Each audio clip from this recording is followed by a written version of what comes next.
Thank you for joining us. We'll wait until the clock strikes 11 and then we shall kick off with just a couple of introductions.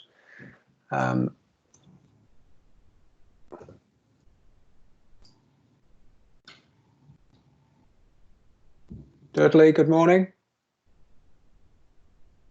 Welcome. Yeah, good morning. Good morning.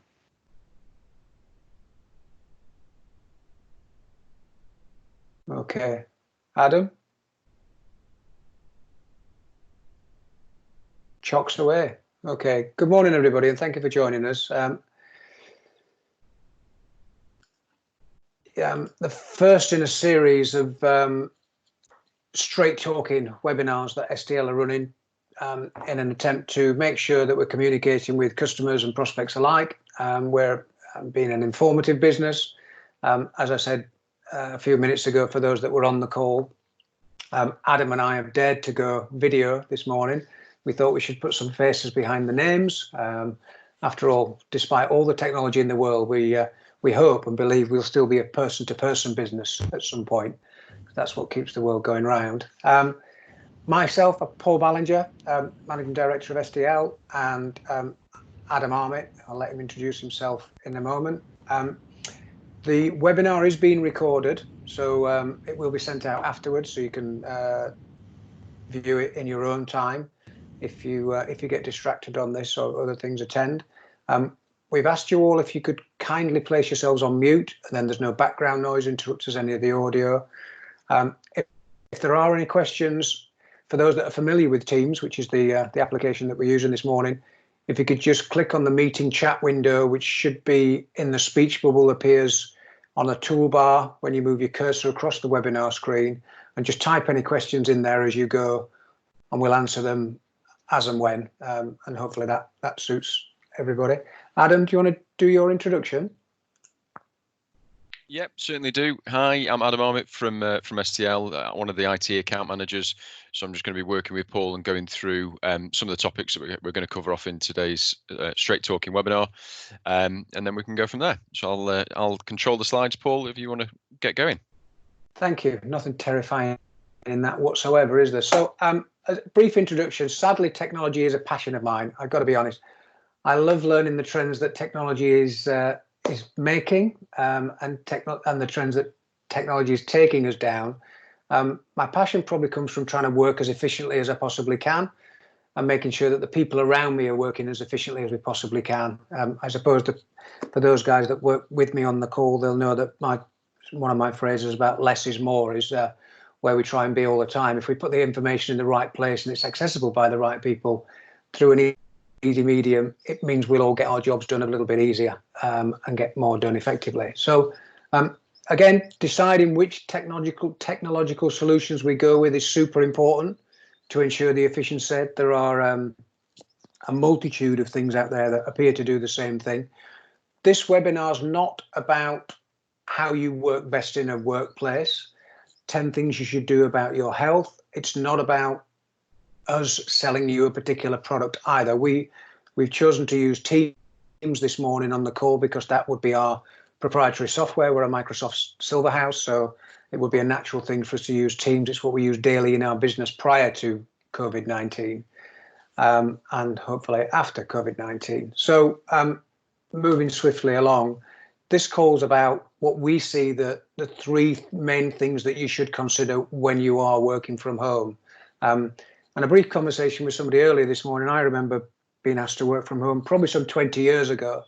And I signed a little bit of paper. They actually gave me a fire extinguisher and told me that on signing the piece of paper, I was agreeing that I had a dedicated room with a door on it that could be closed and opened to enable me, when I was on any calls, they were of a professional and business nature. Clearly, that's not necessarily the case right now because people have been forced to go to home working. And it's, some people are struggling to do this and some people are, it's business as normal. So we've just got to allow for all that. So new normal, which is probably what we're all reading about. What is the new normal going to be? I think it depends on the positives that we take away from having to work at home and be forced to work this way, and also the negatives. Can we make those into positives? So 15 working days ago, things were very different for STL. We were going about our business. I know I was in Manchester on that particular day. And then we decided to move to home working to, one, protect our staff, and to make sure we could continue to deliver efficient services out to our customer base, quite frankly. We obviously weren't on our own. I'm assuming everybody else on the call went through exactly the same thing. So it was a massive change for businesses, and a change that happened incredibly rapidly through demand and necessity. Fortunately enough, and this is not bragging rights, but STL has always run disaster recovery or business continuity days. We run 2 a year as part of our ISO accreditation. And we, purely by luck, had run one about 8 weeks before moving to home working. So we were quite confident that the home working software, hardware, efficiencies worked well for our team, and we could deliver the services out to our customers throughout this period. Did it go perfectly well when we did our disaster recovery day? Absolutely not. No, and I don't think, because we're an IT software company, we don't get a monopoly on everything working right the first time either. You would like to think it would do, but there were strange things that picked us up. People just hadn't remembered to take their power supplies home. People had left their laptops in the bag, and because they were working from a desktop in the home. And we were caught up by silly, I suppose, nuances in the business, which were where somebody was working from home and they had a router underneath the desk that was from, say, Sky. It was stopping them making voice over IP calls through it. So we learned very quickly over that some 8-10 weeks ago, and managed to change some technology in people's home working to allow them to have a 100% flow through of information. So spoke to a lot of customers over the last 2 to 3 weeks, some of them crying out for help, and some of them have transitioned into it really, really well. This change has brought with it many challenges. I think last week, especially, where the children went from being at school to being in the house. Children are obviously bandwidth hungry, and that's a norm for them. That's the lives that they've grown up to. There's probably a few people on the call, dare I say, that were born when before mobile phones were invented. I know I certainly was, but yeah. So the change in the demographic of home working moved from us working from home and having that bandwidth as I think Guy was talking about earlier, and then you've got the kids working from being at home out of school, and they're downstairs or upstairs and they're streaming constantly through the day. They're on the internet, playing games or downloading information, or indeed, my wife's a teacher, so she was doing video learning. So that became a challenge, but anyway, we got through that. So one of the things we had to overcome, I mean, we sort of like to think of ourselves as the Harry Potter of Oxfordshire, dare I say. You know, we connect business to your customers and people through that sort of wizardry of modern technology without any fuss. We've been doing it over 20 years. We're tried and tested in doing it, and we've got a great delivery mechanism that does it. The areas of consideration in this transition from homework, from working in the workplace, to working in the home, we've pinned down to what we thought three key areas, and we've called it the 3 C's for simplicity. It's collaboration. So how you get the individuals to work remotely and operate as a cohesive team. You know, how do you use the right tools that everybody likes to use and work efficiently for you? And how do you make sure that knowledge is there as well?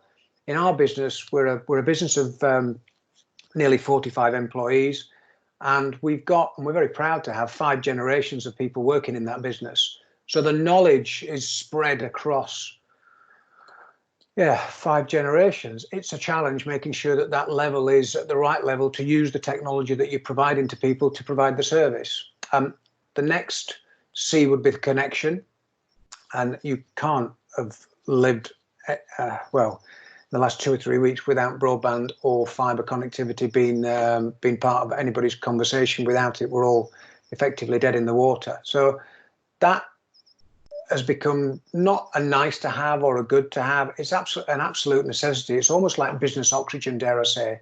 You do need that guaranteed speed. You do need that guaranteed quality. It's not really acceptable to keep dialing back into a call anymore. And it comes across as, dare I say, potentially unprofessional if you can't keep that connection going. The third one and final one is probably the most common one, and we were doing this well before that, and it's communication. How you keep communicating seamlessly with your team and your customers whilst you get the productivity and ensure of their well-being. You know, from an STL perspective, we have a morning call with the management team. We have 2 company calls a week, and then there are at least 2 team calls a day per department. And we've done that to make sure that we're listening to our people, and everybody knows exactly what we're doing and why we're doing it and how we're going to achieve it. And if there are any problems, then they're raised to the top really quickly. I hope that works well as an introduction. Trying to keep it in those 3 boxes: collaboration, connection, and communication certainly made sense to us. So we'll take questions as is. I'll hand now over to Adam, who's going to take you through the rest of the slides. Thank you so much for your attention. Good morning again, guys. Thanks very much, Paul. So, as Paul said, and not to sort of cover all ground, I'm just going to run you through the sort of 3 C's that we've put together. As Paul sort of mentioned, this isn't best practice. This is based on the learnings that we've had from lots of conversations with our customer base. So, as you can imagine, over the past couple of weeks, we've probably spoken to each of our customers multiple times across multiple departments, trying to ensure that they're able to continue with their business and maximize the technology that they have. Possibly rapidly introducing new technologies, which is always a challenge, but it's something that we've been working with. So these are the things that we've pulled out from those learnings when we've sort of had 5 minutes to review and take stock of what's been working for customers, what hasn't, etc. So in terms of collaboration, we were talking the other day, and I don't know about anyone that's on this call, but my social life, virtual or physical, doesn't seem to have abated despite COVID-19. So I think tonight I've got a virtual pub quiz with some family and friends. I've got a Zoom session with my grandmother at the weekend to try and make sure that she's not feeling isolated. So it's a little bit of a sort of a weird time, but we have that sort of crossover between consumer and business in that in our consumer lives, we very, very quickly adopt technologies. So we have Facebook, we have WhatsApp is another great example that I was organising a football team through WhatsApp way before it became sort of suitable to use in a business setting. But yet when it comes to businesses, sometimes we can be slow to adopt. Now, whether that's cost, whether that's the way that we work, the 5 generations, as Paul was discussing earlier. So one of the products, as Paul mentioned, the one that we're using today, we decided to focus on in our business quite a long time ago was Microsoft Teams. There's no particular reason that other than that we're a Microsoft Silver partner, but we just find that it's a very stable platform. It fulfills quite a lot of sort of collaboration requirements in terms of video conferencing, chat facilities, team management. So those that potentially use Microsoft Teams before know that you can manage, say, a sales team or a finance team through there, allocate to-do lists, use third-party sort of CRM or workflow tools and integrate that. We just feel it's a really good base platform. From our telephony side, from our telecom side of the business as well, we're working with our partners to ensure that as the adoption of Microsoft Teams accelerates. So I think there's currently about 48 million users, whereas about 6 months ago there was 18 million users. As that accelerates, you can also use it as potentially a voice product as well. So it being allowing to break out and speak to your customers externally from your business as well as internally. One of the big challenges that we've had at STL when we rolled out Microsoft Teams and subsequently with our customers is all to do with adoption. So how our users adopt the technologies and maximize the value that's coming from it, to sort of follow on from Paul's point earlier. So one thing that we look to do, and I'll show you a slide, just a screenshot of it in a moment, is we rolled out an e-learning portal that's not specifically for Microsoft Teams, but includes content on Microsoft Teams. And what it enables our users to do is within their own time, and we've chosen to allocate some time during the working day. We really encourage our users to do this. Is carry out some e-learning. So it's a basic web-based portal that we can assign training to, and the training is broken down into 2 or 3 minute videos that users can watch can engage with, and then can carry out the tasks sort of in their working day. Also, what's key with it is after they've watched the video, and obviously sometimes they might not use or have a requirement for something that's shown within the training. If they want to, they can go back and review that content anytime. It's not just there for them to watch once. They can be continually reviewing it. What we found was there was a really good uptake in people watching the videos, and also sort of devouring some of the other content that's available through the e-learning portal. And also our IT team reported quite a drop in terms of internal support calls. So rather than a user saying, well, how do I do this? How do I do that? They were able to refer back to the content. And that was really useful because obviously it's just driving that efficiency. And if someone's trying to carry out something outside of our business hours, they're not having to wait for that team to reopen before they can log a ticket. They can sort of self-serve. So if I just show you this slide now.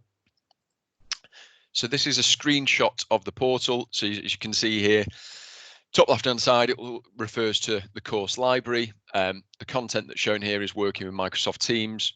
There's 49 lessons in total, with a running time total of 2 hours and 40 minutes.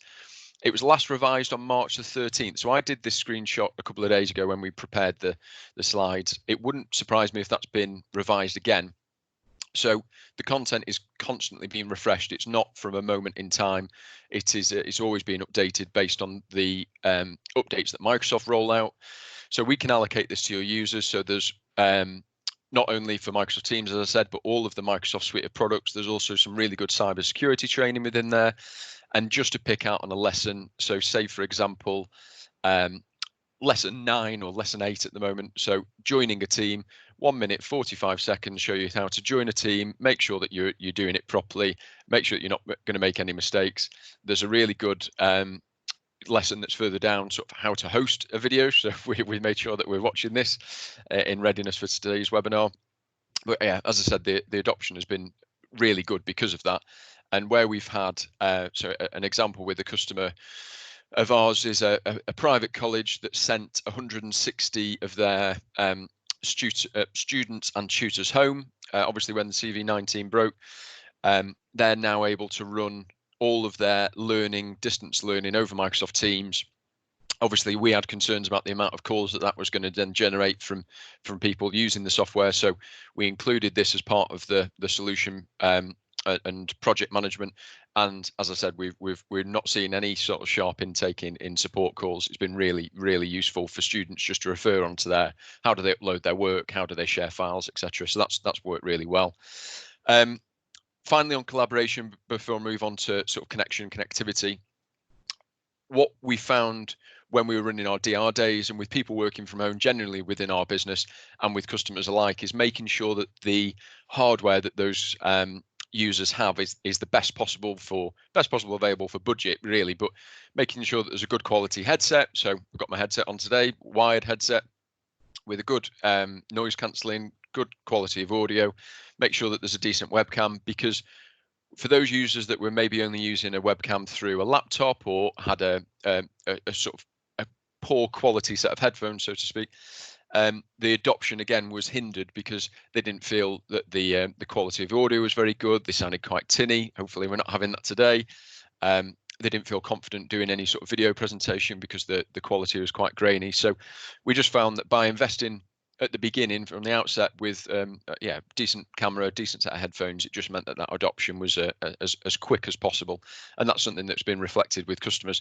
Sadly, at the moment, or it was the case last week, headsets and webcams were a little bit like gold dust with the demand obviously going so high, but we are seeing those stocks sort of returning to normal over the next couple of days. Just jump onto the next slide. So yeah, connectivity and connection, as Paul said, that battle for bandwidth at the moment. More people working from home than ever, the kids off school. I won't sort of labour the point, but our experience has told us that typically there are sort of 2 adults working from home, possibly 1 to 3 children individually streaming video, gaming, maybe some homework that they've been set by the teacher from a distance learning portal. my wife, same as Paul's, is not the same wife. My wife is also a teacher, so she's running distance learning for 32 4-year-olds, which I think she's finding slightly challenging at times. But yeah, that is certainly causing a demand in terms of the bandwidth that we have in home. We're also asking users to work from home and access business applications and run business voice. So in terms of voice over IP, as we mentioned earlier in the call. So there might be cloud-based applications that they need to run. So it might be an accountancy package that's in the cloud, or they might need to VPN back to a server in their offices, all of which that are having quite high demands. So we've sort of got that trade-off between keeping the kids quiet and being sort of working effectively as possible from home. So how have we overcome this as a business? So both internally, from when we've run our DR days, and from home workers, one of the first things we did, and this is all well and good when we're planning for this, but not great in this situation, we ran speed tests for all of our employees in terms of their home broadband. We just wanted to see what their speeds were like, whether they had broadband at all. Some of our users might be living in a flat or have only just moved into a home, and they don't feel the need to have a dedicated home broadband service. They were just using their mobile. So we obviously had to rectify that. If possible, we tested under load. So we asked them not just to test in the middle of the day when it was slightly quieter, maybe test run 2 or 3, and we took an average. So when all the kids are home from school, running multiple applications in the home, so we could try and get the best possible view in terms of the speeds that were there. We also asked about the physical location of what their home office was going to look like. And we, again, appreciated it might not be a room that they can lock themselves in, as Paul mentioned earlier. It might be the dining table during the day, it might be the lounge, it might be a desk in a bedroom. But more often than not in UK homes, a router will be installed at a sort of a location that's set by BT or the carrier. More often than not, it's in a lounge or in a hallway, which might not be the home office. So does the Wi-Fi reach to wherever your home office is going to be? Is that a good, strong, stable connection? And what we found was a wired connection, as a lot of guys that are sort of working in the IT industry for a long time, a wired connection is always best. So is it practical? Not the nicest to look at during the working day, but is it practical to run an Ethernet cable through the house to wherever your home office is, from the router to your laptop or desktop, to ensure that that connection is as stable as possible and that Wi-Fi doesn't interrupt any home working? As Paul mentioned as well, so we found that a couple of home broadband providers, the lockdown in terms of ports that were open on their router caused issues with VPN access or with VoIP, with voice over IP access. So we needed to make sure that where possible, we either provided them with a managed router from ourselves, or we worked with the carriers to ensure that we could open up the specific ports without compromising cybersecurity. One of the other ways that we've worked with customers, and this has become directly as a result of CV19, really, because of the speed that we needed to overcome them, we've worked with a specialist mobile SIM provider who provides truly unlimited data SIMs. So there's a lot of unlimited data SIMs that are out in the retail market. But if you look at the sort of T's and C's that surround those data SIMs, they tend to have quite a low fair usage policy. So this particular company has a truly unlimited, and they do monitor it, but it is truly unlimited. And where the signal was strong enough, we were supplying 4G or are supplying 4G Wi-Fi routers out to home users that may be sitting in conjunction with a home broadband supply. So home broadband is potentially kept for the children that are home, or maybe another home worker, but we've been supplying them in situations where they've just felt that their connection is not suitable to run their business applications. So more often than not, if you're running just a standard broadband, the 4G that's on offer is good enough and probably will match in terms of speeds. And in some areas, we have got 5G users as well. It's a slightly more expensive option, but obviously the speeds for that are a lot quicker. And I think we'll see that adoption appearing quite a lot more over the next couple of years as that 5G network gets rolled out. Obviously, again, high topic in the news at the moment. Some people trying to attribute it to CV19, but I won't go down that rabbit hole. But yeah, we'll see sort of smaller offices potentially just rolling out 4G, 5G routers rather than installing a dedicated broadband circuit, because we can make sure that it is sort of fully business proof, for want of a better term. And yeah, that's worked sort of really well. The other challenge that we have at the moment, obviously with CV19, a lot of the carriers are putting installs on hold for the time being, for the 1st of June, until the 1st of June. And what we're trying to do is encourage people to continue placing orders. We're still open for business, but what it's going to ensure is that we're at the front of the queue. So any lease line or dedicated connectivity, whilst that install date might be pushed back into June, July, if you start looking at it in June or July, when we go back to normal, hopefully, we feel that the queue might be extended back into August, September, October. So we are working with a lot of customers now, trying to use this as planning time to ensure when they do go back to the office, or a combination of, they've got the best possible broadband installed as possible. And again, when it comes to the 4G routers, it's not an investment that needs to be wasted. If home working is successfully adopted within your business, there's no reason that you can't stop using it. And the cost of delivery on a lot of these things is often less than a daily Starbucks or a Costa. It's not much money at all. Let's skip on to our next favourite person. So yeah, he's one of the main reasons that we're seeing broadband struggle in the morning. The amount of adoption, I think, is hundreds of millions of views. So yeah, it's causing some bandwidth issues, but I'm sure it's better than the kids being cooped up all day. Final C, in terms of communication, really just sort of ties in with both of the points that we've just spoken about. Again, not trying to cover too much old ground that Paul mentioned, but when it comes to internal communication, making sure that we're running regular Teams calls with our wider team, so that we're sort of those that are used to working in an office and collaborating internally can feel exactly the same. They're not feeling distance from the office. But probably more importantly, to some extent, is how we're communicating with our customers and allowing our customers to communicate with us.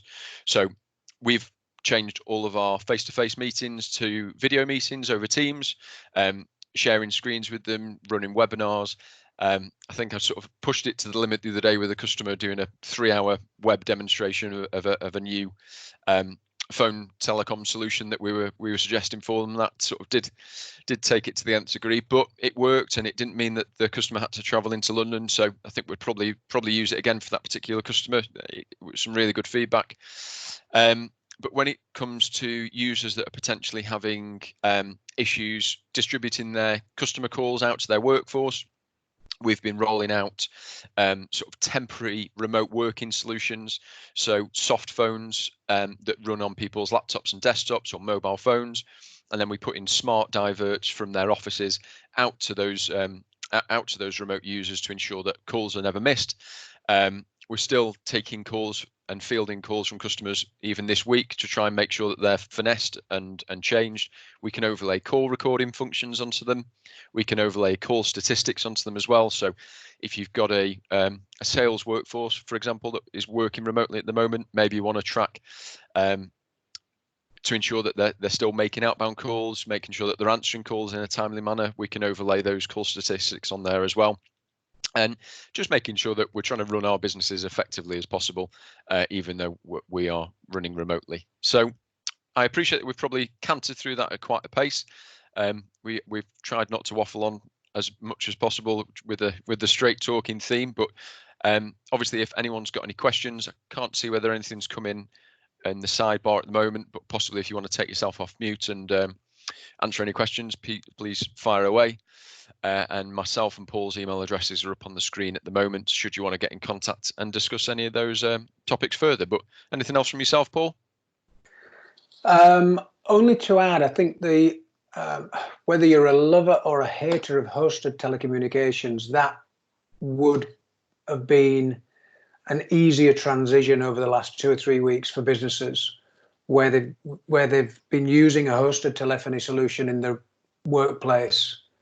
To move that out to the house, or to move that out to the house has been a lot simpler a transition. Somebody who's been using a PBX, getting that to work in a home-based scenario it comes with its different challenges. hosted. You can still record all the calls as you can do on PBX, but it's just easier to do. You can manage all the call stats. All the call logging works over IP addresses. It's just an easier transition. So that's probably one of our biggest learnings over the last 2 or 3 weeks. Those with PBXs have struggled to make sure they can still, what's the phrase? Probably measure the efficiency of people working at home. I think that's been one of the biggest concerns of businesses when they've moved to it. Can I still measure what people do, and how do I do it? Sorry to interrupt, Paul, as well. One other thing, and I think we were conscious of time today and not dragging on too long, but we'll probably run a future webinar, and it is to do with cybersecurity now that home working is remote working is the new normal. So what we can do in terms of making sure that devices that have been taken home are encrypted, for example, or VPNs are as secure as possible. If you're having to connect back to the office, maybe introducing multi-factor authentication. Again, it's a whole new conversation, but it's one that we'll be drawing up some content shortly and hopefully sending out in the next week or so for a future webinar, because we are conscious that we haven't touched on that today. Yeah. Any questions from any of the attendees? No. I'm guessing that means we haven't answered all the questions necessarily. But look, we can take them on email. Happy to do that. Yeah. Fine, no problem. Well, thanks very much, guys. Sorry. Oh, sorry. Sorry. So this is Sue OBN. Hi, Sue. Hi, how are you? Yeah, really well. Yourself? Yeah, good, thank you. Good. Nice I am to in hear the your office voice. today, but I'm here alone, so I'm still Social safe. distancing. Yes. I was working from home yesterday, and my husband was working from home as well. So we've got a couple of laptops running off the Wi-Fi, and I'd got our PDQ machine plugged into the router, so the PDQ machine for taking payments. Yep. We've recently switched to the 3 network for the mobile phones, and I don't get a signal at home on there, so that's reliant on Wi-Fi as well. But everything just kept collapsing. So I had a call from the US, and halfway through the conversation, the call cut out, except it turned out she could still hear me, and I'm praying that I didn't say anything untoward. So I was struggling with the phone. I ended up bringing her back on my own landline. And then every time I tried to take the payment, the PDQ machine lost connection, even though it plugged directly into the router. Right. So I've checked my broadband speed, and I've got something like 35 megabits per second downloading and 25 uploading. And I would have thought that would have been enough to support what we were doing. What's your opinion on that? Do you think I should contact my carrier? I'm with PlusNet. So the issue that obviously a lot of customers are facing is that the difference between sort of home broadband and business broadband is often the contention ratio. So a home broadband is contended more often than not between 1 and 20 and 1 and 30. So essentially 30 users are connecting into the same connection to oversimplify it. And whilst that speed that you're receiving is accurate, it doesn't necessarily mean that you're getting the full sort of throughput of that speed. And there could have been other factors at the time. I mean, the PDQ one is a difficult one to answer because it depends on the PDQ machine a lot of the time, because you can get obviously some 4G based PDQ machines now. Yeah. But I would potentially log a ticket with them to see if there are any open faults possibly on your line. I think they will probably just refer back to the fact that they're dealing with an unprecedented amount of calls, and the demand on the network is as high as possible. I had a slightly helpful email from my home broadband provider this morning to say, if you're experiencing issues on video calls, turn video off. And that was their takeaway. And then also, again, plug as many devices as you can in as a wired device, and where possible during the working day, don't use game consoles. And that was the sum total of their advice. So they're pretty much all experiencing the same demands. They've just never built a network probably to take this amount of traffic over. So you could potentially log a ticket with them, but I'm not sure, unless it was fault related, unless that you weren't getting any broadband or any internet connectivity at all.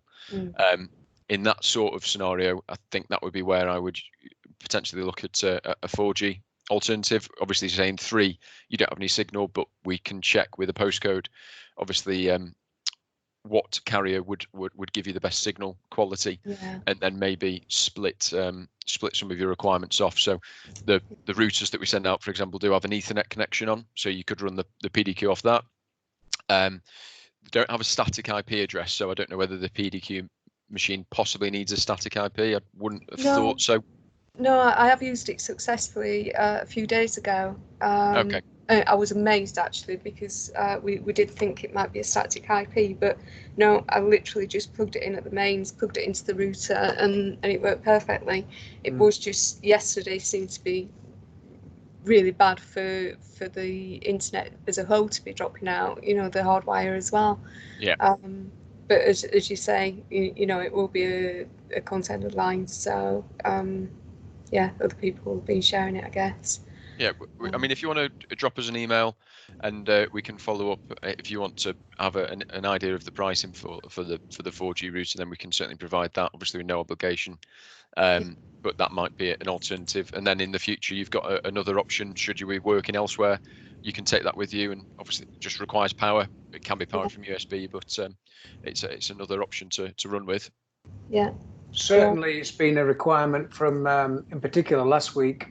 I took a couple of calls from genuinely sort of friends of mine that are GPs, and they couldn't work with their home broadband and have that balance with what the kids were doing.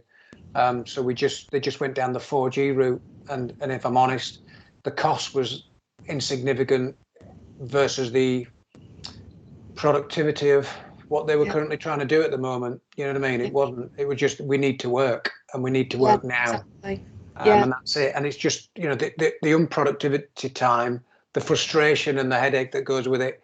You know, with all this wonderful technology, we all just want the same thing. We just want it to work all the time.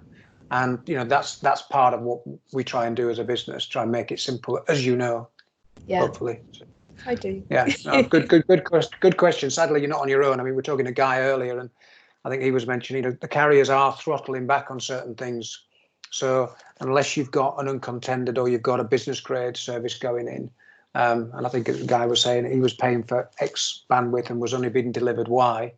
It is a challenge. It is a challenge. But yeah, look, happy to help in. You know where we are. If you need us to, drop us an email. I will do. Thank you. Thank you. Good to hear your voice. I'll make you another cup of tea the next time I see you. Yeah. Look forward to it. You're very welcome. Any questions from anybody else? Feels like a Radio 2 phone in now. No?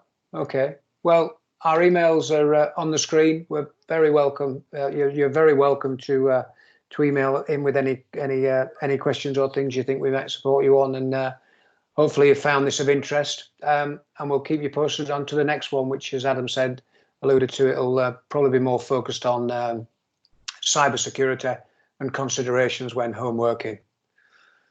Thank you very much indeed for your time, everybody. Appreciate it. Have a safe afternoon. All the best. Bye-bye now. Bye. Thank you. Bye.